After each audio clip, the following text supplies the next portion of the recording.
नमस्कार सभी साथियों को। आज हम आपके सामने फिर से हाजिर है एक नया टॉपिक लेकर।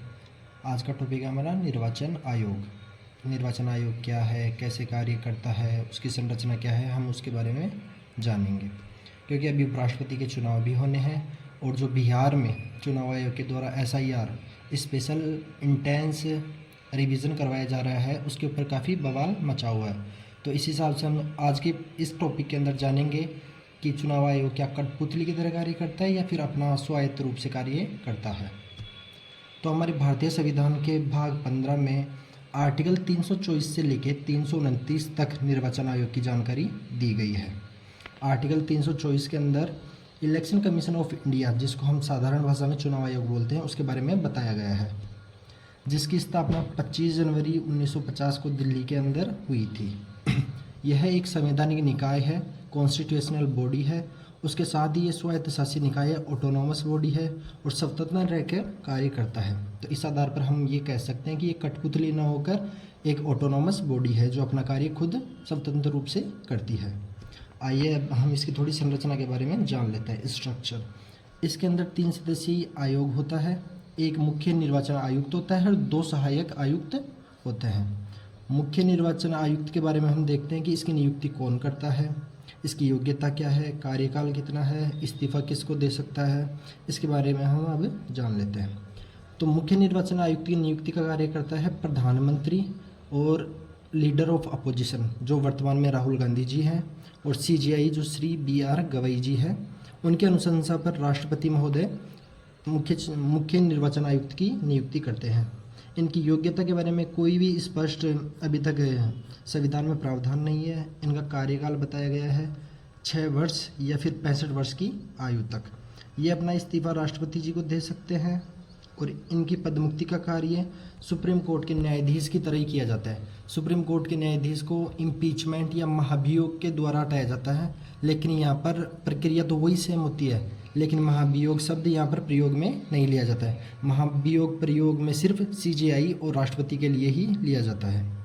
अब हम निर्वाचन आयोग के बारे में कुछ की पॉइंट्स जान लेते हैं, जो स्पेशल पॉइंट्स हैं जिनसे क्वेश्चन बनने की संभावना सबसे ज़्यादा बनी रहती है।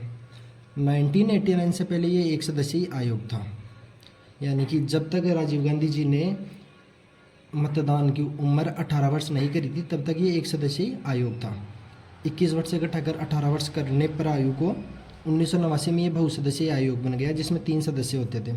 एक मुख्य निर्वाचन आयुक्त होता था और 2 सहायक आयुक्त होते थे। 1990 में ये वापस पुनः एक सदस्यीय आयोग बना दिया गया, लेकिन उसके तुरंत बाद अक्टूबर 1993 में इसको वापस त्रिसदस्यीय आयोग बना दिया गया और तब से लेकर अभी तक ये त्रिसदस्यीय आयोग ही बना हुआ है। 2023 से पूर्व मुख्य चुनाव आयुक्त होता था ना, उसकी नियुक्ति राष्ट्रपति के द्वारा सीधे तौर पर करी जाती थी। लेकिन 2023 में माननीय सुप्रीम कोर्ट के द्वारा फैसला आया, जिसमें ये कहा गया कि सिर्फ राष्ट्रपति ही इनके चुनाव के लिए जिम्मेदार नहीं है, बल्कि इसके अंदर अपोजिशन, प्रधानमंत्री और CGI को भी शामिल किया जाए। उसके बाद में सुप्रीम कोर्ट के फैसले के बाद में ही ये आयोग की जो नियुक्ति है ना मुख्य निर्वाचन आयुक्त की, वो इन तीनों सदस्यों द्वारा की जाने लगी, प्रधानमंत्री, LOP, CGI के द्वारा। अब हम थोड़ा बहुत निर्वाचन आयोग के कार्य के बारे में जान लेते हैं। इनका कार्य होता है राष्ट्रपति जी और उपराष्ट्रपति जी का चुनाव करवाना, संसद के दोनों सदन लोकसभा और राज्यसभा के चुनाव का कार्य करवाना, उनके जो सदस्य होते हैं ना सांसद, उनका चुनाव भी यही करवाते हैं, और राज्यों के चुनाव, जैसे अभी बिहार में इलेक्शन होने वाले हैं, उसके बाद में 2027 में उत्तर प्रदेश, पश्चिम बंगाल, इनके जो आगामी चुनाव है, इनके बारे में अधिसूचना जारी करने से लेकर चुनाव करवाने तक का कार्य और रिजल्ट जारी करने तक का कार्य चुनाव आयोग के द्वारा ही किया जाता है। चुनाव आयोग इसके अलावा जो दूसरा महत्वपूर्ण कार्य करती है वो है मतदाता सूची तैयार करना। निर्वाचन नामावली जिसको बोला जा सकता है, वो आर्टिकल 325 के अंदर दी गई है। भारतीय संविधान के अनुच्छेद 325 के अंतर्गत मतदाता सूची का उल्लेख किया गया है। इसके साथ ही चुनाव आयोग चुनाव चिन्ह का आवंटन व दलों को मान्यता, यानी कौन सा दल राष्ट्रीय दल का दर्जा मिलेगा, किसको राज्य दल का दर्जा मिलेगा, ये सब निर्धारण कौन करता है? चुनाव आयोग ही करता है। और सबसे इम्पोर्टेंट और एटलीस्ट जो लास्ट पॉइंट है वो है कि इसकी अर्धन्यायिक प्रकृति है। ऐसा कोई भी दूसरा मेरे को संवैधानिक निकाय नहीं मिला जिसमें न्यायिक शक्ति विद्यमान हो न्यायालय के अलावा। लेकिन इसकी प्रकृति अर्धन्यायिक है। अर्धन्यायिक का मतलब है कि चुनाव से संबंधित जो भी विवाद होगा कि कौन सी पार्टी के चुनाव का क्या होगा, कौन सा कैंडिडेट गलत चुनाव लड़कर आया है, उसके बारे में फैसले का निर्धारण कौन करेगा? ये इलेक्शन कमीशन ऑफ इंडिया ही करेगा, ECI ही करेगा। ये सबसे स्पेशल और मोस्ट पॉइंट है इस चीज़ का।